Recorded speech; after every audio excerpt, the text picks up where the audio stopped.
Jangan lupa like, komen, dan share YouTube TVRI Bengkulu dan nyalakan loncengnya ya.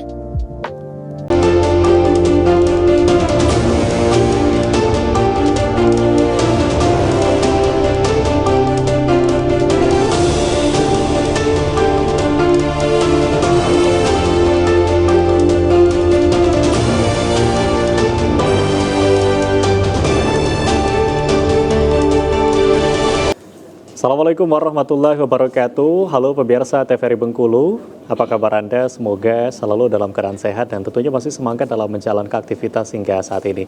Pemirsa TVRI Bengkulu, senang sekali saya Afriko Zuhri kembali menjumpai Anda pastinya dalam Berendo TVRI Bengkulu. Dan seperti biasa kita akan membahas tema-tema menarik dan kali ini tema kita membahas terkait dengan peringatan HANI tahun 2025. Namun sebelum itu pemirsa, saya akan perkenalkan terlebih dahulu narasumber yang sudah hadir di studio TVRI Bengkulu. Saat ini sudah ada Pak Brigjen Pol Robi Karya Adi selaku Kepala BNN Provinsi Bengkulu. Assalamualaikum Pak. Waalaikumsalam. Selamat sore, gimana kabarnya? Alhamdulillah baik. Alhamdulillah baik ya. Sehat. Tadi dari kantor langsung ke sini? Dari kantor langsung ke sini. Dari kantor langsung ke sini. Terima kasih banyak sudah hadir di studio TVRI Bengkulu. Dan pemirsa TVRI, hari ini juga sudah hadir narasumber kita. Sudah ada Bapak Doce Barlianto selaku founder Pupan Bengkulu. Assalamualaikum Abangku. Assalamualaikum. Waalaikumsalam. Gimana kabarnya, sehat? Harus sehat selalu. Harus sehat selalu ya. Walaupun harus sehat, walaupun musim hujan panas harus sehat. Benar, walaupun cuaca kita nggak nentu sekarang, tapi tetap harus semangat dan sehat selalu. Ya. Terima kasih banyak sudah hadir di studio TVRI Bengkulu. Dan pemirsa, berkaitan dengan tema kita pada hari ini, peringatan HANI 2025.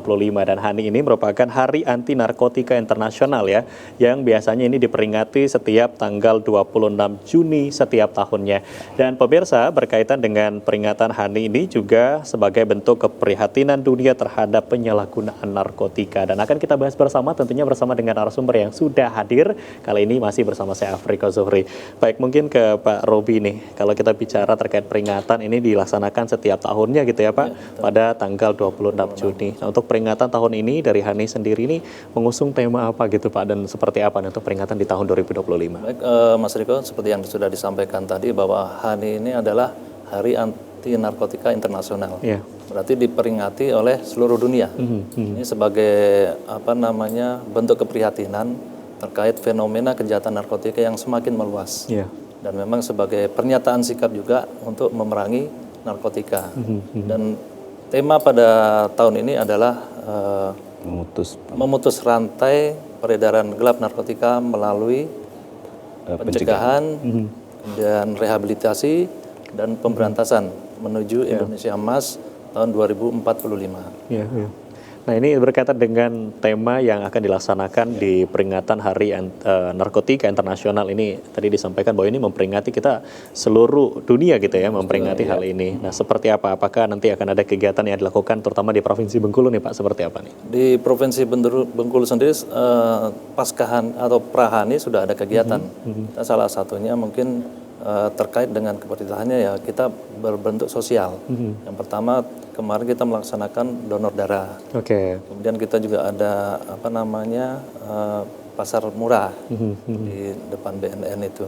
Kemudian nanti juga pada tanggal 26 kita juga melaksanakan kegiatan HANI yang memang sudah kita siapkan, dan tentunya kita juga diundang ke terpusat di Taman Mini Indonesia Indah. Oke, baik. Berarti nanti untuk pusat kegiatan ini dilaksanakan di Taman Mini Indonesia gitu ya, pada tanggal 26 Juni nanti ya Pak. Oke, nah kalau dari Bang Nuce sendiri, ini perwakilan dari pemuda gitu ya, karena sekarang sebagai founder dari Pupan Bengkulu. Nah, sebetulnya Pupan ini seperti apa nih kaitannya dengan narkotika gitu, apalagi nanti akan kita peringati peringatan Hari Narkotika Internasional nih. Iya, jadi kita sebagai generasi muda lah yang tergabung dalam Pupan Bengkulu. Pupan Bengkulu itu pemuda-pemudi pegiat anti narkoba Provinsi Bengkulu, merupakan binaan dari BNN Provinsi Bengkulu.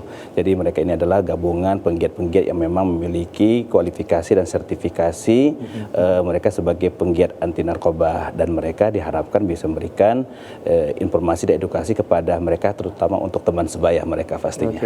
Nah, jadi memang ini perannya gitu lebih banyak ke melihat lingkungan dari generasi muda itu sendiri Iya, gitu ya. Salah iya. satunya dari BNN Provinsi Bengkulu membina anak-anak muda di Provinsi Bengkulu nanti untuk bisa menyalurkan edukasi dan memberikan informasi gitu ya terkait dengan bahayanya narkotika itu sendiri.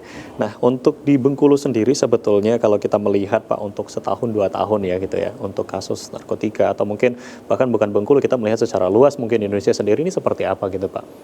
Jadi untuk kalau kita melihat secara luas, terutama 2 bulan terakhir lah, Iya, iya. mungkin juga kita sudah melihat bahwa kolaborasi antara BNN dengan stakeholder, kita bisa melakukan pengungkapan sabu mungkin kalau dihitung sebanyak 4 ton. 4 ton ya. 4 ton betul.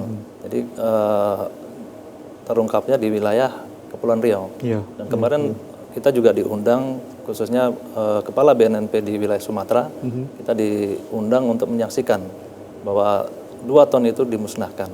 Dimusnahkan dengan menggunakan alat insinerator dan juga ada 2 tahap juga itu dimusnahkan dengan menggunakan alat yang untuk memusnahkan atau membakar sampah, media sampah. Iya.